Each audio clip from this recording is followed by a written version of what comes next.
દાહોદ જિલ્લાના લીમખેડા સ્થિત તીર્થ ઇન્ટરનેશનલ સ્કૂલના સંચાલકોની મનમાની તે સામે આવી।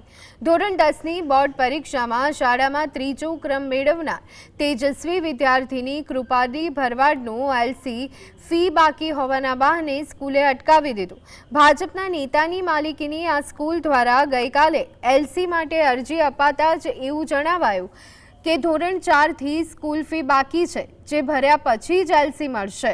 આ આકસ્મિક ફી ઉઘરાણી અને દબાણથી નારાજ વાલીઓએ સ્કૂલ સામે ભારે રોષ વ્યક્ત કર્યો।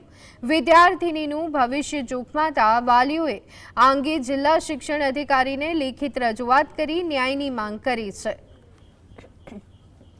મારી દીકરી નામે કૃપાલીબેન તીર્થ સ્કૂલમાં અભ્યાસ કરે છે ધોરણ 4થી। મેં રેગ્યુલર તમામ દરેક વર્ષે રેગ્યુલર ફી ભરેલ છે। અત્યારે મારી છોકરીનું રિઝલ્ટ આવે 1 મહિનો થયો છે। મેં એને આણંદ ભણવા માટે મૂકવા માટે એલસી લેવા ગયો ત્યારે ટ્રાન્સપોર્ટ સુવિધા અન્ય બધી ફીઓ કરી અને મારી પાસે 92,000 માગે છે।